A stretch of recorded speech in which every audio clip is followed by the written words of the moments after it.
Thank you for listening to today's episode. I am so honored that you're here. Truly, thank you for showing up for me, for yourself, and for our guest today. Hi, I'm Chéla Gage, the host of the 1 Million Fosters podcast.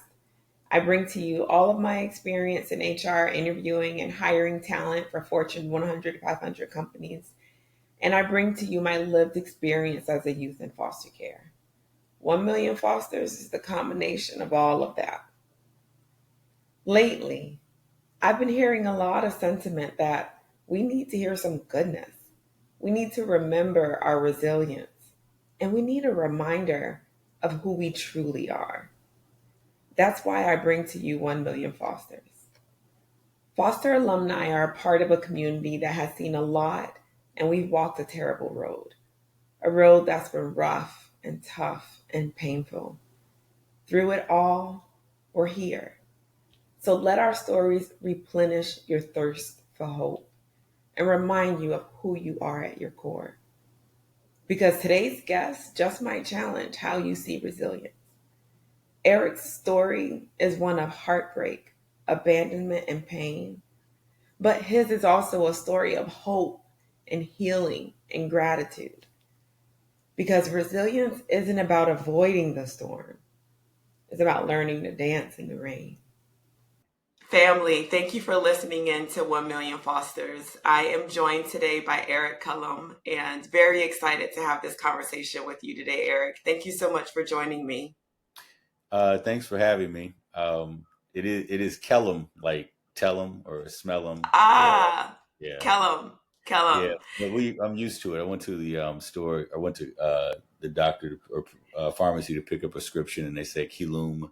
I always tell them just like smell them, tell them. I love it. Just like tell them, yeah. Eric. Just like tell them, Eric Kellum. Thank you so much for joining me this morning, Eric. Absolutely, I'm excited to be here. So 1 Million Fosters, we created this podcast in order to tell stories of those who have been through foster care. And what I find amazing is the resilience, the obstacles that we've overcome as former fosters. And what I'd like for our audience to know is a little bit more about you, how you landed where you are, what lessons you've learned, and how they can pull from their own stories, pull resiliency through that. So, yeah. Eric, tell us, who are you? Who is Eric today? I guess I would define Eric today as a human hybrid, an anomaly. I think I used to define myself as like a husband, a father, but those are roles, and those roles are kind of like common. But the uniqueness about me, I exist to help people get back to their humanity, to help relationships mend and heal and reconcile, to help folks hear and see one another's hearts. And, with all of that, I happen to be a very blessed husband of almost 26 years. I do have 5 children that I'm crazy about. I am an entrepreneur, spoken word artist, ordained pastor. Wow. And I'm just, you get to a point where either life can really beat you down, or you can just really be grateful to every day that you get to experience. So that's where I am right now on this ride. I love that. I love that. That grateful, coming into each day with gratitude. Yeah, absolutely. Absolutely. It's a lighter load. I mean, the saying that like it takes more energy with your muscles round than the smile. Like it's greater peace when you're operating in gratitude as opposed to operating in worry or stress or drama. Not saying that it's like not going to happen, but how we process it is so powerful. Amazing. I'd love to understand your origin story. As a former foster myself, I feel like my story began before me. And my challenges, obstacles, life is sometimes imprinted by what came before me. So, Eric, what's your origin story? So, as a spoken word artist, I'm a storyteller, so I figured I'd share it in the form of spoken word. I love that.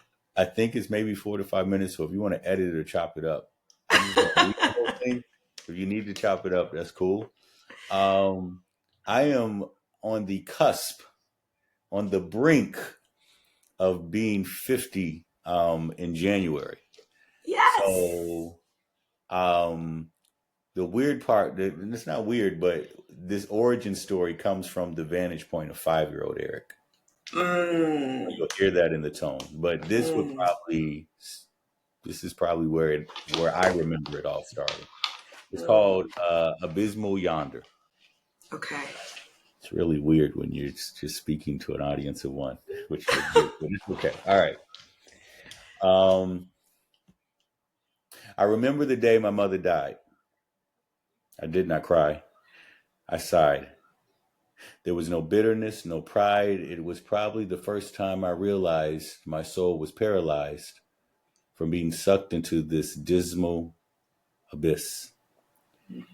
If anybody asks you where I'm going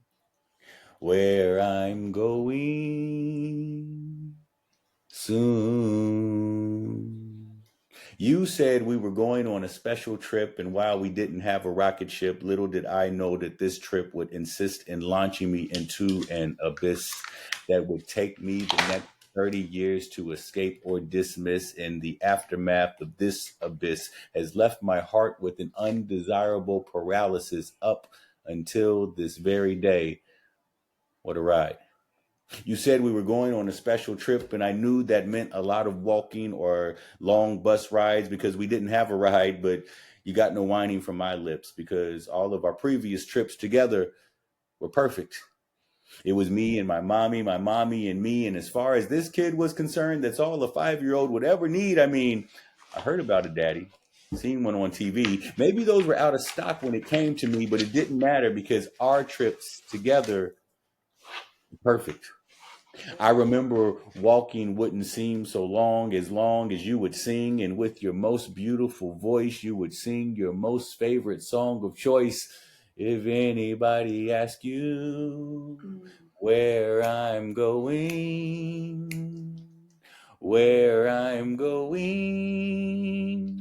soon. I remember vaguely the special trips you made before, like the one you made by yourself. You left me alone in the apartment when I was 4, or they tell me about the trip when I was 2. When I was 2? Why wouldn't you just take me with you? I don't remember the length of that trip, but my long crying made the noisy neighbors nervous. Before I ever got acclimated with social media, I was well acquainted with social services, and maybe they did me a disservice because they let me back into your care again. You told me, they said I can keep you if I promise to take my medicine. Well, are you going to keep that promise, Mommy? You said we were going on a special trip, and while I was ill-equipped for the trips you took on your own, any trip I took with you was all right with me because with you I was never alone because our trips together were perfect, weren't they? One day we were traveling. There was a familiar horn I heard before. It was a car of a family that took care of me when I was 4. When you were not taking your medicine, Mommy. They honked, I waved, you swatted my hand down and said, you won't be seeing that family anymore. I felt sad because that family had a mommy, 2 sisters, and a dad. That family had a dad. But at the beginning and end of the day, it didn't matter because any trip with my mommy was perfect. I wonder where my mommy will take me next. You know, the trust of a child is so pure. If we could just bottle it, it could be the spiritual cure for the deficiency of hope, love, and forgiveness, because a child's forgiveness is innocently consistent, even insistent. But the moment that trust is gravely violated, that child becomes broken with the quickness. Little did I know that I was at my breaking point. We arrived at the bus station. We've been walking so long. I wanted to lay down. Dogs on both sides of buses. I think they called them greyhounds. I've never been to this place before. Mommy, where are we going? Not even knowing of the nearby abyss up yonder. I'm going on a special trip. Yay, a special trip. Wait, did she say I'm going on a special trip, she said with a mommy smile. And I'll be gone for a little while. But guess what, baby? I'm going to find your dad and bring him back to you so that we can be a family. And this lady sitting next to you, well, she will take care of you while I'm gone. Don't worry, baby. I won't be long. If you want to know where I'm going, where I'm going soon. It was soon to be a dark moon for me as my eyes stayed tuned, locked into my mommy up yonder. As she turned around to wave goodbye, stepping into a bus, I made not a sound. I did not cry. Why did I not cry? I guess I was too preoccupied with wonder. Was my mommy really going to bring back a dad? And just who was this lady that I've never met? We hadn't even spoke yet. And at that moment, I guess I should be upset, not knowing I'm moments away from this abysmal set up. But as I reenact this, I suppose back then I was mentally distracted. A dad is something I never had, and at that point never knew I needed. But I conceded that having a daddy and a mommy would make me glad, and at least that's what they showed on TV. So I guess staying with this lady that I've never seen before, maybe that can't be bad. So I watched my mommy's bus drive away, going up yonder. But wait, that lady was supposed to be taking care of me. Is nowhere to be seen. She's gone away. Where did she go? I wondered as she left me alone at this bus station to ponder, how could my mom leave me? I could not articulate the feeling of a 5-year-old soul internally bleeding without hesitation. My life had been squandered. Mom's put me asunder. And with this abyss awaiting, I could not help but cry out in fear and wonder. I guess it's no wonder that was the last time I ever cried like that again. Can anybody tell me where I'm going? Way before the day my mother died, my soul cried. For the very last time, my soul cried. That day, my mom just walked away and she sent me on a special trip into a dismal abyss. Oh, So I hadn't read Mr. that. Kellum, Eric, that is amazing. Thank you so much for sharing through the voice and the eyes of 5-year-old Eric. Where were you in your life when you wrote that piece? Probably, interestingly enough, is probably a little bit after, maybe a year or two after COVID. Mm, Um, I had stopped writing for a while. I used to write when I was much younger. And then you get married, you have kids, you have bills. So you just stop doing certain pastimes or hobbies or things that are outlets. And when I resumed writing during that very therapeutic season of COVID, yeah. um, I don't know. I just wanted to give an account and look at it from a 5-year-old perspective. Their psychologists will tell you that some of the stuff we deal with is just unresolved Yeah. issues or struggles from a childhood situation. And I felt like I healed pretty well, considering, but I just thought it would be good to give context to that origin story. Wow. Wow. Wow. I there's so much within there. And the song, Yeah, Can that was Anybody my Tell favorite song. Me? Yeah, That is that is a time capsule, it right? is. Yeah, It right. is. It is. I wonder, your mother, um, have you been able to reconcile that relationship? Um, yes and no. Um, she passed probably I want to say 16 or 17 years ago. Yeah, Mm, because my daughter Lauren, who is 18, actually, it was probably maybe 18 years ago. Um, when she was on her deathbed, I got news about. I got a call that she was really sick, and I'll be honest with you, I was in a place in my life where I had really just given up because my mother is was diagnosed with schizophrenia, Mm. and there would be times leading up to like when I was younger. I remember one time I was like, you know what, I'm going to my son, who's now 24. He was 4, and I was like, I'm going to take him over there, and like she'll see him, it'll remind her of me, and like there'll be a connection because she was in and Yeah. out of my life battling with this sickness. Just different phases and episodes that I went through. And I was like, because there was a part of my heart I wanted to reconcile, but every time I got close. So case in point, so when I brought her him to meet her, she fell in love with him. She thought he was so cute. I was like, all right, I got her. I said, listen, you're in this like mental house. You can take your medicine. You can come move up to move to the DC area, stay with my family. We can build a relationship. I'm Wow. just sharing all this, and she says, "You don't know what you're talking about. I'm an FBI agent. I was sent here on assignment." And she just started going on Mm. this. And I was at this point, I was like, Okay. I'm done. Like Yeah. I don't have the emotional capacity to deal with this anymore. I can't. I'm just so exhausted. And I just remember I made a decision at that point. I'm not going to try to reach out to her. I'm not going to check Yeah. in on her.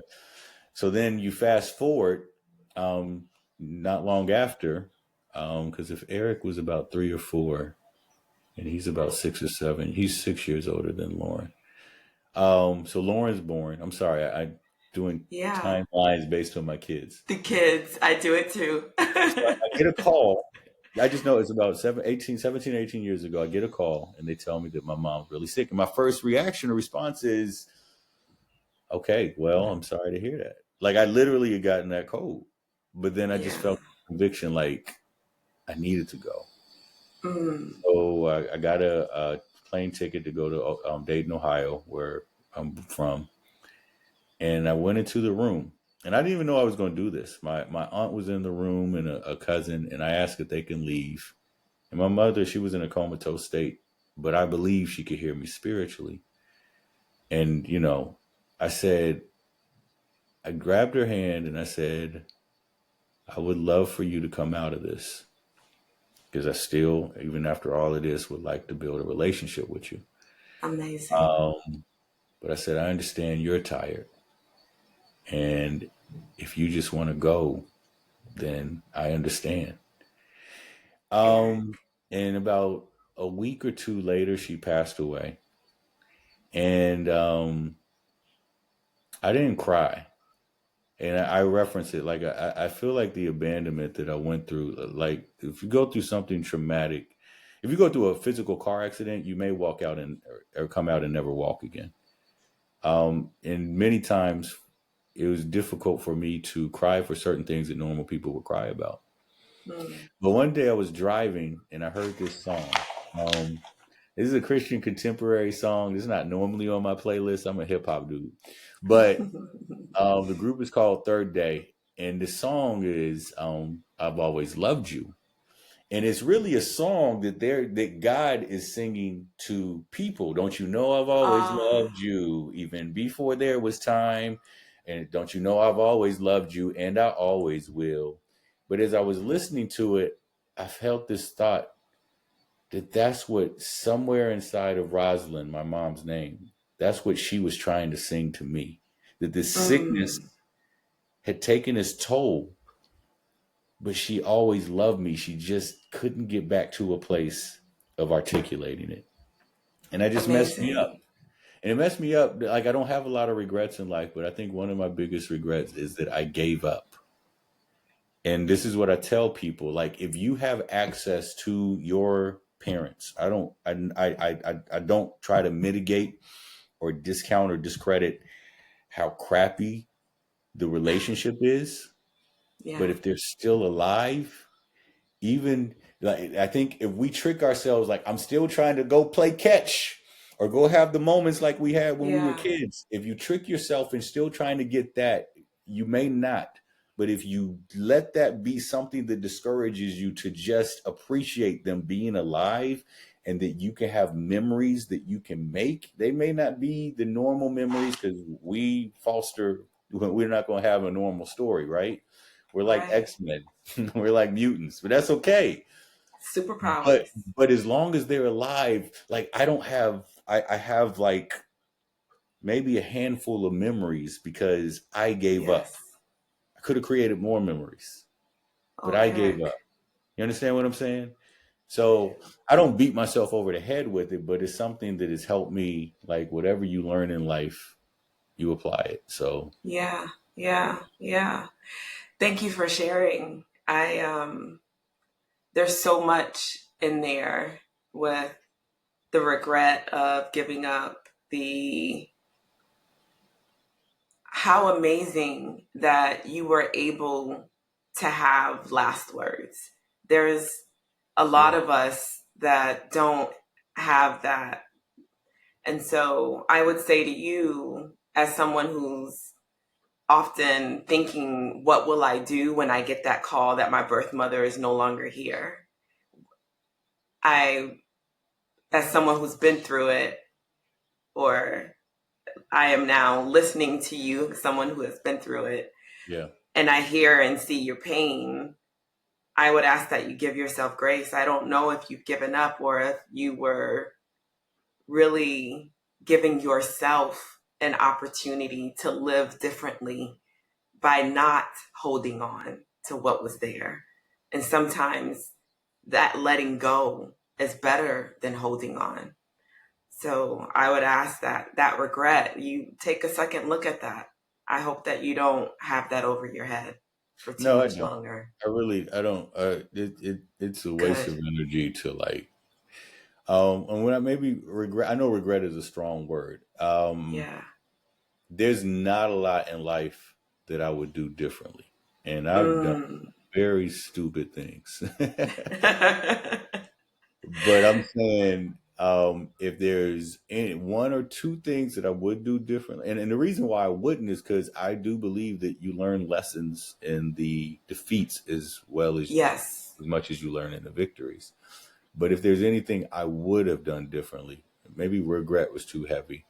I would have said, give her a call. Like, send Mm. her a text, write her a letter. Um, but I didn't have the maturity at the time emotionally to teeter my expectations. And I think that's where Mm. we get in trouble. Yes. The expectations. Like we have I this hear you. dream, like like like the family's gonna be happily ever after. And that's Yes. not a promise. Whatever the broken state was that fractured the family in the first place, that might still exist, and we have to be okay. So I'm still in the process of getting to know you, but Yes. I'm not putting all my eggs in the basket that we're going to have the closest human relationship possible because Good. that Yep. may not happen. So that was something that I Yeah. learned. Did I try to apply in Amazing. different relationships in my life that are a little bit more complicated? You know. Yeah. You sound, um, for someone who was abandoned at a Greyhound bus station, Eric, you sound well adjusted. You sound like you've done some work. How have you landed where Well, you are? it's been 44 years, so hopefully I did a little bit of work during that time.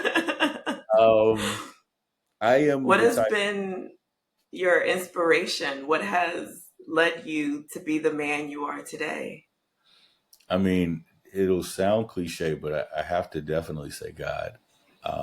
My Mm, faith in God has been a literal lifeline, a mm, crutch, an anchor. I adopted God as my father because this whole piece is about my biological mother. Not knowing my dad, has been another mystery in my life. But I adopted God when they started I started going to church, and they would always talk about your heavenly Father. I said, all right. I prayed to God. I'd say, Dad, Daddy, Yeah. hey, Daddy. And so my faith in and of itself has helped me and strengthened me. But in the situations where I made stupid mistakes, because I think, because here's the deal. Um, I was abandoned at 5. Mm-hmm. And the time was, this is the 80s. Nobody talks about sending this 5-year-old kid to counseling, to therapy. You know what I'm saying? So I'm trying to deal with this trauma as best as I know how as a kid, eventually Yes. becoming a teenager and still dealing with it, and eventually becoming a young adult, still not even knowing or having awareness that there's still rooted issues that are unaddressed, that really damaged other parts of my life. My wife and I almost divorced Mm. because I never resolved this stuff happening from me being 5, and created certain habits and behaviors that I let, slip into the marriage. So, definitely therapy. Okay. Um, I do personally, I'm a pastor. I recommend professional therapy of someone that has the same faith as you, because then you could really Mm. go crazy. Go One deep. You can go thing, deep. one side, and then something from Yes. the other side. But um, and then I have, I guess, at some point in my life, I took the courage to look at the painful parts of my life, either whether there were areas where I was a villain or areas where someone did something horrific to me, and I was able to look at it, embrace it, learn from it, become intimate Okay. with it. So let me give you a case in point. Like, don't judge me on this. This is just No picking up judgment. habits. This is Safe picking up space. habits from no therapy, right? So around 16 or 17, I figured, I'm a storyteller. This story about this kid named Eric who was abandoned when he was 5, man, the ladies. Oh, so I'm on the phone. Yeah. There was this guy named Eric, and when he was 5, he was abandoned, and the lady would probably say, "Oh," and I'm thinking, "Yeah, I Got got her. it, got it." And I'm, hey, let me just, let me. It's kind of, I don't know if you remember Boomerang, when Yes. Eddie Murphy was talking to Sunshine, and he's just playing on her emotions and her nurturing. I was like, that was a role model. I was like, okay, how could I work that? So No. here's the crazy part about it. And every time I ran that game, I could never say I was abandoned. This Eric. guy named Eric, I could only speak in the third person because there's something that people don't understand about confession. Like in our faith, Mm. if you confess with your mouth the Lord Jesus, when we say out of our mouth, there's an ownership of, or I am admitting or acknowledging that this has happened. It's important for that to happen for a door to open to walk towards healing. But if I Mm. don't say I and I talk about he, I'm afraid to face that because I'm afraid of the pain. I've bottled it Mm. up. I put it aside. I have it compartmentalized. I know what happened, but I don't ever want to go touch it. I don't ever want to go Mm. deal with it. But the issue is if I want meaningful future relationships and I'm still afraid of being abandoned again, I got to go touch it. Mm. Gotta I got touch to that go pain. address it. I got to touch the pain. I got to let the wound air out. When Yes. you get a wound and mom wants to put something on it, and you, oh no, no, no, Yeah. don't put nothing on it. Just let it be Let it affected. air. Yeah. You know what I'm saying? So understanding how to make that a rhythm for our souls. We can do that for our bodies, but we don't do that well. We haven't been trained well. We don't We promote haven't. therapy. So We we don't. don't know how to let our souls be exposed. And some of Amazing. that is looking at some ugly stuff that people did to us. Some of that is Yes. looking at some ugly stuff that we did to other We've people. done. Yes. Yeah. So, We live through um, experiences. mhm. Yeah. And the failure, the growth through that. You Yeah. are an example of growth through experiences. Thank you for that. I wonder, I started my therapy journey after my first son. And at first, I thought it was postpartum, just motherhood, Mm, going through. yeah. My oldest son is now 19, so this was a while ago. But my therapist told me, and I'm sharing because I wonder if this relates to you at all, but what she told me is as my children go through major milestones in their life, I would look back on those same milestones or ages, and I would have to deal with the trauma of that moment. And so I remember I entered into foster care at the age of 7. And when Wait, my wait, wait, wait, son, wait. Go back. You said so when they're going through major milestones, you would deal with the trauma of that moment. yes, Okay. yes, So it would be bittersweet. it would be bittersweet. Got you. Sorry, Siri wanted to Siri's ask you. listening. Yeah, she wanted to chime in. She liked that. She liked that. Go ahead, Siri. We got you. Um, and when my son turned 7, and 7 was when I entered into foster care.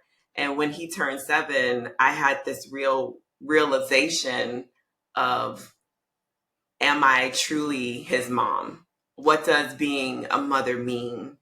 Mm, And can I be a mother differently than my birth mother, who also lived with schizophrenia? mm, And that at the age of 7, that when he was 7, that impacted me.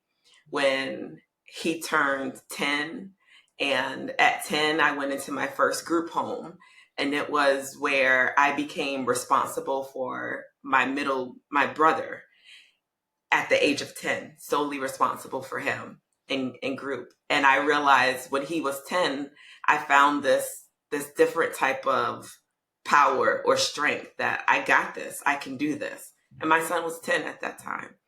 So I right. wonder, throughout your life, have you had to battle those traumatic experiences, and has there been triggers in your life that have made those come to life, be more apparent? No,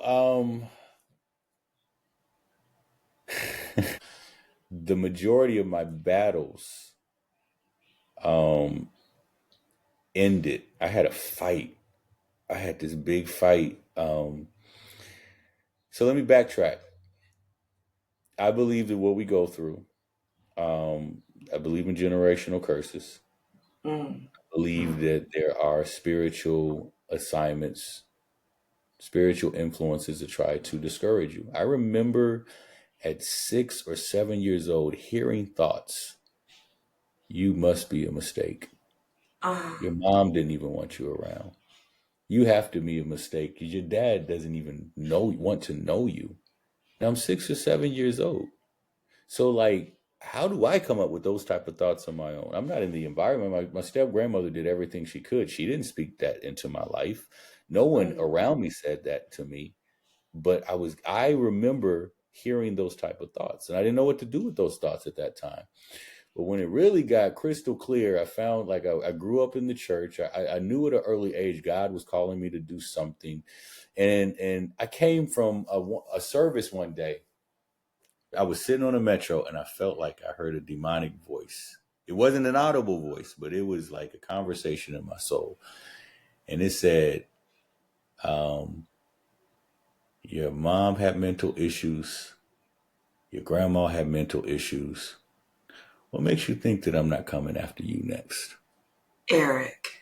And I said, "You can't come after me because I got Jesus." And Woo! the voice said, "Your mom did too. And look what I did to her." Eric. And at that moment, I was emotionally paralyzed. I was stuck. I didn't have a response. Automatically, like it was a high time in church, and I came into this low valley for the rest of the afternoon. And I didn't know what to do. I literally, because like when he hit me back with that, because my mom, her singing, and anybody asked, we was going to tent meetings. She was apostolic faith. We were Tarian. Hallelujah, hallelujah, hallelujah. Thank you, Jesus. I mean, like, she was serious about her faith. And this is the outcome that happened with her. And I didn't know what to do. And I remember going to my room, and I just remember hearing like, I can't see what happened spiritually, but I'm imagining, just like there's a demonic influence, there was a voice that was like, praise and pray. And I remember I just got to a point, and I said, I don't care what happened. I said, listen, if you're going to take me out, you better take me out right now. Because if you don't, I'm coming after you. I'm coming after you. Wow. And from that point, that had to be somewhere between 18 and 20, I never had any type of setback or trigger or emotion to that regard. Now that doesn't mean, because this conversation about overcoming trauma, it gets tricky, because for a long time people have just dumped their emotional trauma into the church. Okay. And that hasn't been healthy. Yeah. Because we're spirit and soul. So then the next extreme is to dump it into the soul and therapy, but that's not fully healthy, because then you take away this. It's supposed to be a walk together, the spirit walking with the soul. You are praying, but you're getting therapy. You're believing what God says in his word, but you're journaling. You understand what I'm saying? It's coupled hand in hand. And because it's not, then like people that are just getting therapy is realizing, okay, that's helping, but I still feel like there's something deeper that I'm not tapping into. And the people are saying, I just got Jesus.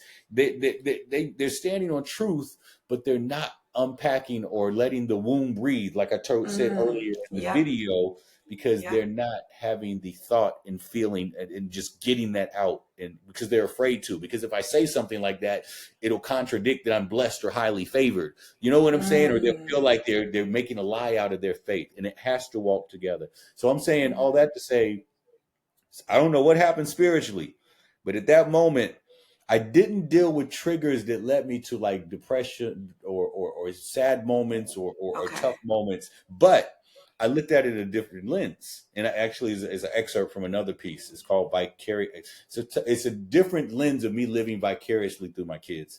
And so I say this one excerpt. It says, I don't think my kids can really see how much they are really free. Did you know every time each one of my kids turned 6, I thank the Lord for his deliverance. See, I was abandoned when I was 5. So every time one of my 5 kids turned 6, I celebrated, because I knew they had a chance to have a better life than me, because they had a better 5 than me. Times 5, that means 25 years of rejection erased and 25 years of promise in its place. What a game changer. So I literally celebrated. Like every time one of my kids turned 6, it was a victory. I love that. I was like, they've never known a victory, the pain that I had to go through. Yes. They're totally oblivious to what I was going through at that moment, where that journey started for me at 5. You understand what I'm saying? Yes. Now, I will say that coming into my kids transitioning to adulthood, it wasn't a trigger. It was a temper tantrum I had with God. And I'll tell you what happened. So like my son, he turns 21 and I think I'm okay. And then his sisters, the next oldest, she's about 3.5 years younger than him. So we're getting close to the point where she's about to go to my wife and I met at Howard. She's going to Howard, and this is her first day of orientation, and it's also me and my wife's anniversary. So we're like down the street from the campus. We're celebrating in the hotel where we started our blissful union years before. And she wants to give us this letter. And she says, don't read the letter. Wait till you drop me off at campus. You can read it when you're back celebrating your anniversary. So we open up the letter. And my daughter is thanking us for toothpaste and deodorant. Like just all the little things, and just showing she's really appreciative. And I'm over here, I'm crying like a baby. Boo-hooing. And my wife is like, this is a touchy letter, but like, you okay? And I was like, I said at that moment, Chéla, I said, I realized I've been having a temper tantrum with God. She said, what do you mean? I said, well, for the past 5 years, I've been wanting, we go to the spots we normally go as a family. We'll go to Virginia Beach, or we'll go to Atlantic City, or we'll go like to do the stuff that we do. And I would normally want us to do what they would do as kids. Like, let's go fly a kite, or Ah. bury me in the sand, or I'll bury you in the sand. And they're like, no, I'm on TikTok, or no, I'm doing this, and no, I'm doing that. And I didn't like the feeling. And then when I read the letter, it was kind of realizing why I didn't like the feeling. And that was because, to some degree, while I was parenting them to give them a better experience than what I had, Yeah. I was also parenting a part of myself. Yes, that part. Little Eric. I was parenting little Eric and helping his soul like heal through them experiencing something that's normal to them. But I didn't have anybody bury me in the sand when I was a kid. I didn't have anybody run and fly a kite with me. I didn't have anybody go play basketball with me. I was doing that. And now it's saying, you're just about done with that time. They're transitioning to young adults now. They don't need you in that capacity. But I don't want to let go of that capacity, because that was nurturing for me, like it was nurturing for them. Yes. But you have to transition to the next phase of parenting. Yes. And I was like, man, this sucks. That was healing. That was healing. It was. That was healing. That's amazing how living life and through being present. Yeah. And through doing the work, you were able to heal. Yeah. Heal yourself. Absolutely. I love that. I love that. What are your hopes and dreams for the future? Wow. You mean that's really vague. That's like you mean it's big. It's big. I'm interested in you're about to turn 50. Yeah. What do you want your legacy to be? I was just watching Hamilton. What is legacy? Is it? I'm sorry. Our family is on some ventures. There's some stuff that I had suppressed, and my wife has suppressed for a long time, and so we are actually just living it out right now. And part of it is, I think there's a conversation that same daughter Taylor had with me when she was 15 or 16, and it went something similar to along the lines of, I'm gonna need you to get your dreams together, because I plan to run the business. Like, if you don't do what you're supposed to be doing, how do I get to do what I'm supposed to be doing? Your daughter said that to you. Yeah, and I was like, because I raised a strong daughter. Amazing. Our kids are incredible. But we had mentioned certain things we had dreamt about doing for a long time, but we just talked about it, and we just let life continue to guide us, as opposed to us telling life how it's going to play out. And so it's great because, as I continue to live out what I feel like God's put on my heart, the worst that can happen, even if I don't succeed, but the worst that can happen is that Donnie Simpson once said, if you head for the moon, at least you'll be amongst the stars. You did not just quote Donnie Simpson. I did. He said it. You did. Yes, you did. Every time you close up the show, remember, yes, right before he played Lionel Richie, fathers. Yes, he did. But he said, remember, if you aim for the moon, at least you'll be amongst the stars. And here's the thing. If you aim for the moon and you'll be among the stars, your kids are watching you as you aim. They are. They're empowered to aim.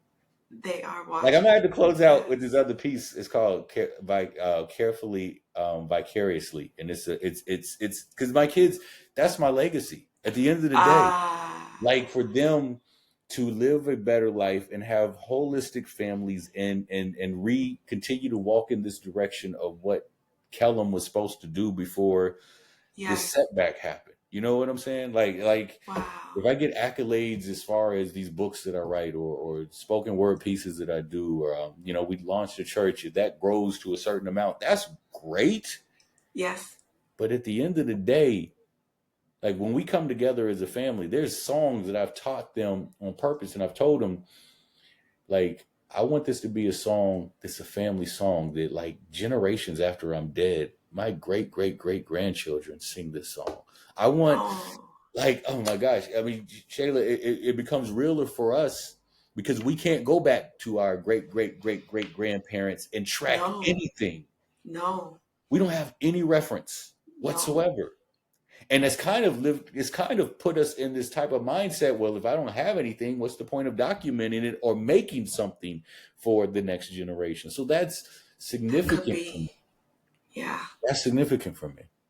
I love that you, and before you end with the piece, I love that you call that out, because I often find myself, and when I speak to other fosters, the loss and that generational curse that is so real, and the loss of history, not Hmm. knowing your history, Hmm. can often block you from appreciating your future. Absolutely. Yeah. Absolutely. But Eric, you have done amazingly well at understanding your history and giving your history not only a voice, but you've given it, you've, it's memorable. You've given it a place, a holder, so that you can go back to it and pull from it Mm. and make it the man that you are today. I think it's important that one thing I appreciate about my foster father, Bill Littlejohn, Honorable Retired Judge Bill Littlejohn. Uh, he's uh, he's north of 82 or 80. He's 82. He might be 83. He's in his 80s. Hmm. He's still a student of what trade can he pick up? What Oh, can he do? What can he obtain? And I think that that same study, we want to be we want to continue to develop skills. You don't ever want to get to a point where I'm too old to learn that, right? And in the same way, I try to apply that with what I need to learn about myself. Just because I'm going to be 50, I haven't arrived. mm. What do I need to learn or study about my relationship? My relationship with my wife. I feel like I've studied it for 25 years, and I feel like I need to study because we go through new seasons, right? We do. And so Yes. now I need to study for the new course, the Yes. new, The new her. yes, the new her. Yes. Yes, praise God, amen. Um, but I think that if we study, and then again, for me, it's my bias. You keep God as a priority and a guide as you're studying. I think it's easy to come up with understanding. Understanding Mm. is so underrated. Like, okay, watch this. Me and my wife can disagree, but at least I understand where she's coming from. I Okay. don't agree with what she's saying. She doesn't agree with what I'm saying, but I know how to engage her or interact with her, or I've learned something from her because I understand her better. Ah. Well, sometimes I'm just content that life has taught me certain things that I understand, and just the understanding helps me to get through a moment, even if I don't agree with the moment, or even if it's Mm. I Whoa. understand. I don't like it, but I understand it. Yes. I don't That's support growth. it, but I understand it. As opposed to just rejecting it or repelling it away. So, Yeah. um, Or acting like it doesn't exist. we're acting. Oh my gosh, We that's do yeah. I that. mean, Yeah. that's foolish because it's not going to go anywhere. No. I So have one yeah, more question, and then I wonder. I'd love to hear okay, your last book and piece. sure. If you were, if you could impart one piece of wisdom to your younger self, what would that be? And I ask that because we may have a variety of different listeners, and they may be wondering, What can I take from this? Well, you If you talking could about impart one piece what, of wisdom to what little age? Eric. What No, is he 5? he's younger than 50. And now let you decide which Eric needs to hear this piece of wisdom. Okay. My wife and I have been having a lot of conversations. Um, Man, I'm trying not to go down a rabbit hole. You and I are a part of a foster community where our parents didn't show up for us. Yeah. There are people in the Black community that have parents in the house, but they Mm, didn't show up for them. mm. And it's not that they didn't want to, it's just we haven't been able to have conversations around how deep that history has impacted us and is still unresolved. So for the younger person, I guess I would say to them, because I think about this generation often, um, God is real, and you may not understand anything about him, but respect the value of someone that exists that's much bigger than you. And your life is not an accident. And it's important for you to continue to seek and understand as much as you can, and don't be upset with stuff you don't understand. And no matter how you ended up where you are right now, you are loved, you are valued, you are intentional. There is a significant purpose in your life. And whatever pain you have to go through, continue to trust God and seek the proper guidance to get through. And when you do get through, He's going to use your victory to help somebody else that's gone through something similar to what you went through, so you can help them get through too. Oh, I love that. I couldn't write it down fast enough, but I'm going to repeat this. I'm going to repeat this. I'm going to make sure it's on the transcription so everyone can read it. You are loved, you are valued, and when you get through Yeah. this difficult part in your life, Mm-hmm. He's using you to Yeah. teach someone else. Because I really am sensitive that there might be someone that didn't have a schizophrenic mother, but their parent works. They might have to work 14, 16 hours a day, and Yeah. you barely see them. And they have Yeah. to raise themselves, and they're wondering what's going on. Is life supposed to be like this? You know what I'm saying? Yeah. Yeah. So, yeah. To our All right. listeners, I hope you find value in that last statement, because it even if you are someone who has lived with parents that were there, know that there could be peers, friends, colleagues who may need this word that Eric is giving today. Yeah. I want to hear vicariously through you. So yes, and I want to encourage to that point. There might be foster parents that are listening. So Yes. I don't want to just share. This is something I wrote when I just thought about my kids. But if God has blessed you to be a foster parent, then um, nurture those kids as your kids. Please. Nurture them as they are your kids, and hopefully you feel the spirit of this piece.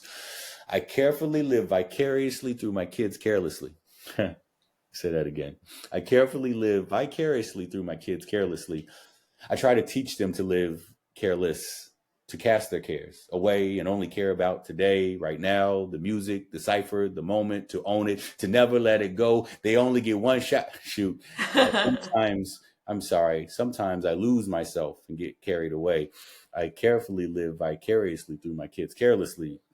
What I'm trying to say, I want my kids to dream carefree, to be free to dream about what they care about. I carefully live vicariously through my kids carelessly. I read my kids. Yes, I read to my kids when they were kids, but I also read my kids. I like to read what they write in their lives, in their thoughts, in their hearts. in their beautiful words as opposed to reading them their rights so that they will not remain silent. Too many parents write their kids without reading their souls. You know what that makes them? Parentally illiterate, giving children illegitimate reasons to rebel at just the right age, and then parents rarely claim responsibility for juvenile rage. I carefully live vicariously through my kids carelessly. No, I'm not trying to force my dreams on my kids, but I will force them to dream, to imagine, to question, to challenge, to find a problem and solve it, to embrace their uniqueness, to be different and mad, to be different and mad, to be different and mad, meaning to show them they can make a difference in their difference. I carefully live vicariously through my kids carelessly. I don't think my kids can really see how much they are really free. Do you know? Did you know every time each one of my 5 kids turned 6, I thank the Lord for his deliverance. See, I was abandoned when I was 5. So every time one of my 5 kids turned 6, I celebrated because I knew they had a chance to be a better life than me because they lived a better 5 than me. 5 times 5, that means 25 years of rejection erased and 25 years of promise in his place. What a game changer. See, I don't want my kids to miss out on their opportunity due to my unaddressed adversity. How many of us were stunted because mama never overcame her drama? How many of us were stuck because the decks were always stacked against our dads? My kids will not live oppressively through me. I want them to become frenemies with their failures and lovers of small victories. I want them to date the promise of every opportunity until they finally find that purpose. They want to settle down and marry. I'm very serious when I say I carefully live vicariously through my kids carelessly. I live to love them through what they do, and I don't limit them based on what I did. I live to love them through who they are. I don't need them to be rebooted versions of the failed or successful me. I live to love them through who they believe they can become. Because when they discover themselves organically, authentically, they will honestly and intricately, indirectly reflect a greater version of me. See, I had a setback when I was 5, but I survived. And a great poet once said, I may not realize my dreams while I'm alive, but if I invest in my kids realizing their dreams, then I keep the dream alive. Keep the dream alive. I carefully live vicariously through my kids carelessly. They are the reason I'm alive. Oh, Eric. Wow. There's so many mic drops in that moment, in that dream. Imagine. Frenemies of failures. Mm-hmm. Living by, you want them to be carefree. We do. Mm-hmm. Yeah, and not only for our birth children, it sounds like you want this for the generations that follow. Absolutely. Oh my gosh, yes. Absolutely. Absolutely. I love the young generation. They need to be empowered and know they have a voice. Yes. Yeah. Yes. So, Eric Kellum, Mm-hmm. thank you so much for joining me during this podcast of 1 Million Fosters. Friends listening in, I hope that you enjoyed this conversation, and I hope you'll join us again. Wow, fam. I told you we were going to be challenged. Eric's journey began with loss, a young boy watching his mother walk away, feeling paralyzed by the dismal abyss that swallowed his heart.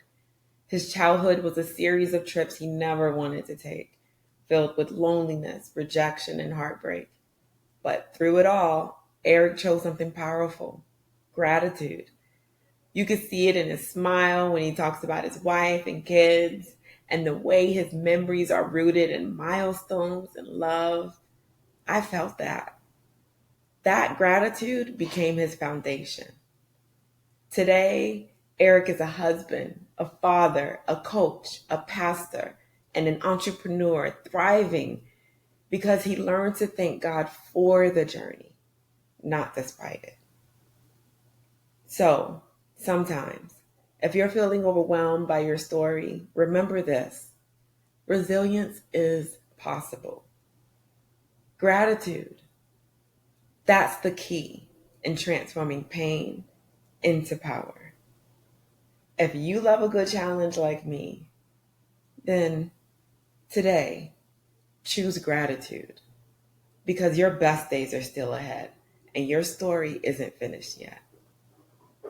Thanks for listening in, and share in the comments, what can I do to support you on your journey?